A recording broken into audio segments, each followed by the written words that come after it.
Hey there Groovers, Shane here at photoshopzoo.com. We've got some more great videos coming for you, and this one here we're going to talk about cropping and different things that you can do with cropping as well, and extending the canvas size and so forth. Alright, so first of all you need to know what the crop tool is, and here it is in our tool palette.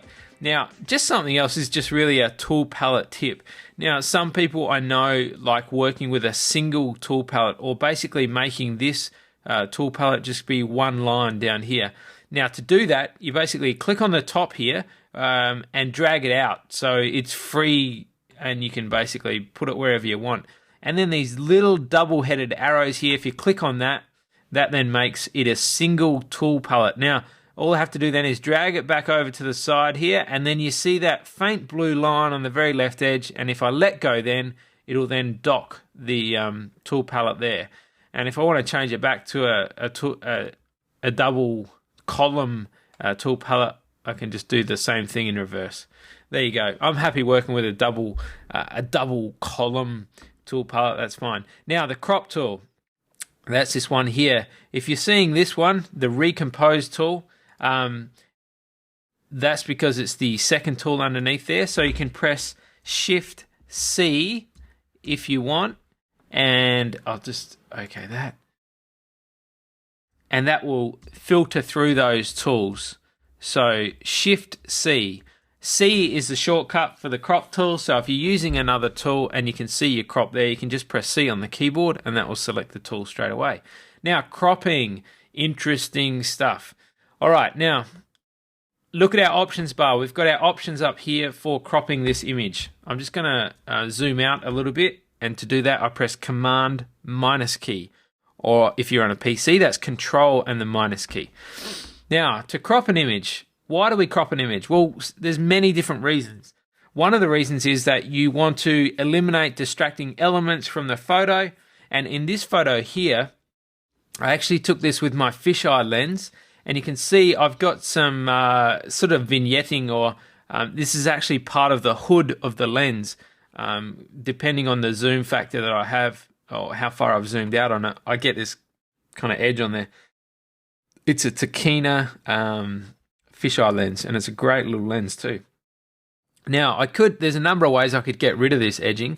I could sort of clone it out if I really wanted the edge to be in there, or I could simply crop it out. Now, to do that, I could just select the crop tool, select an area, and then I'm holding my Shift key down now to make sure I'm keeping the aspect ratio of the photo right, and then I can just adjust my crop there. Now, up in my options bar here, it's got no restrictions to the aspect ratio. I could have kept that on use photo ratio, and that will work as well.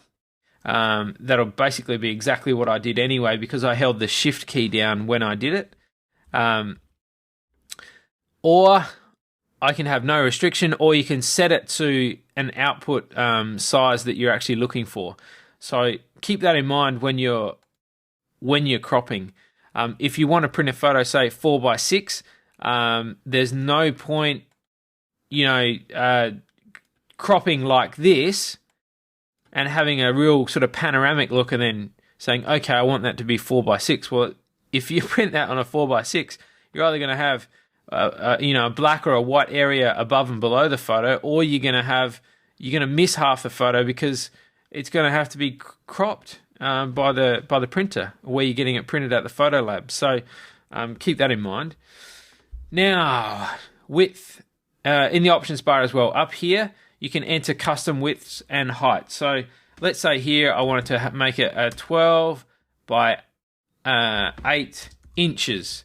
And you can see that by default that went into centimeters there for me, and 300 pixels per inch. I'll talk more about resolution later, but 300 pixels per inch, that'd be your standard default resolution for getting your photos printed at a photo lab. Now I don't need to hold shift down or anything like that. I can just drag out my area that I'd like cropped, and you can see that this is in the dimensions of 12 by 8, and as soon as I hit the check key there, like to commit my changes, or I hit the return key on my keyboard, that will then actually size that image to 12 by 8 inches at 300 dpi. How can we check that? Well, good question. Come up to the image menu and then come into the resize and then image size.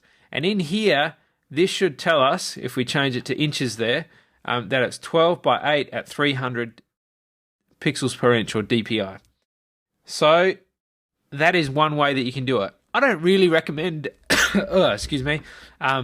resizing your images that way, doing it through the crop tool, but you can do it that way. The reason I don't recommend it is because you need to set the interpolation method, and that's just jargon for the way that the pixels resize and how the image is actually done. I'll explain more about that later. It's quite a complex topic, and I'm just kind of struggling to put it in simple words quickly. So now, other things we can do when we're cropping.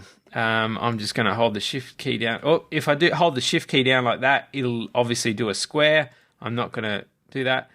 Now, I'm just dragging over the whole photo, so I've got the right proportions there, and then I'm going to actually hold the shift key and the alt key, or the option key on the Mac. So shift and option on the Mac, shift alt on the PC. Now I'm doing this, and I'm just going to create a border, and now I'm going to double click, and you can see I've got a white border around my photo, still in proportion. So if I wanted to get this printed out, come up here to image resize, image size, come in here to inches, change that to 300, and so we could do an 18 by 12 inch, no problem.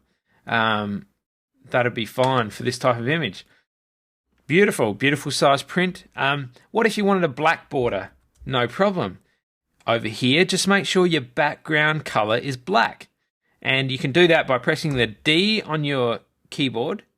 So that sets your foreground and background colors as the default colors. And then you can press X on the keyboard to switch them. Or you can click this little double-headed arrow there to make sure that that is your that they've been switched, and black is your background color. So now I'm just holding Shift and Option down again on the Mac, extending my canvas area there, double clicking, boom, and now we've got a black border there around our photo, and that looks really cool. What I do though with this one to make it look even better is, first of all, I'd just crop it a bit to get that sort of black shading off the edge. Then I'd come in here, hold the Shift and Option key down again, and do it like so. And that looks pretty sweet. Let's have a look at another creative sort of cropping option there. I'm going to double click the background layer now, and then just click OK. Okay, so now I've got a floating layer there. Now, it might seem like a really simple thing, and it is, and I'm just going to do my crop again, extend the area, double click it, and you can see now that I've done that, it's actually given me a transparent background there. So now what can we do with this? Well, we can create a new layer. Now, I did that by clicking on the new layer icon here in the bottom left-hand side of the layers palette. And at the same time I did that, here's a little shortcut for you. I held the Command key down on my computer and on my keyboard, and I clicked it. And what that did, it added a layer below the current selected layer. And that's pretty handy. It's just a bit of a time saver for doing that. Now what we're going to do is add a background color. And I'm doing that by holding the Command key down and pressing the Delete key. And that then fills it with my background color here.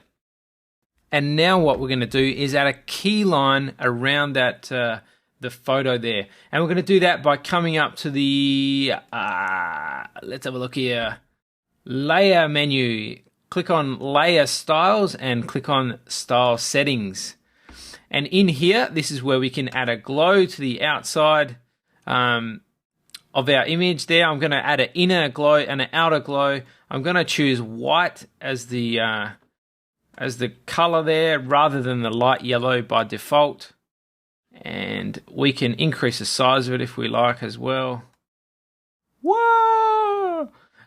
If we didn't want to have it kind of as a fuzzy kind of line, we can make sure the opacity is at 100% there, and you can adjust your kind of size of it there like so.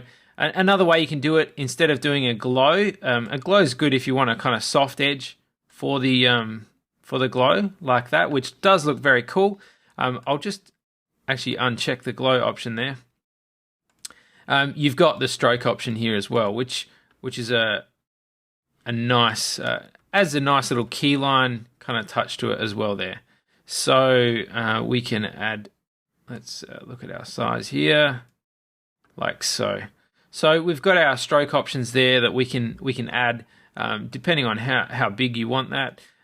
It does look quite nice. I'll click on OK now, and you can see I've got a nice little keyline around our image there with a nice black background. And this is done all through cropping, and I think you'll agree it does look pretty good. So we've covered quite a bit in this video. Hopefully it's not been too much to digest, but please make sure that you review the video. You can pause it at any time, practice on your own images so you can get your head around the whole cropping thing. Of course, if you have any further questions, please email me, shane@photoshopzoo.com, and I'd love to help you out in any way I can. But have a great day. I hope you've enjoyed the video on cropping. I'll see if I can do another one for you just to maybe further clarify any points that you may have on cropping as well.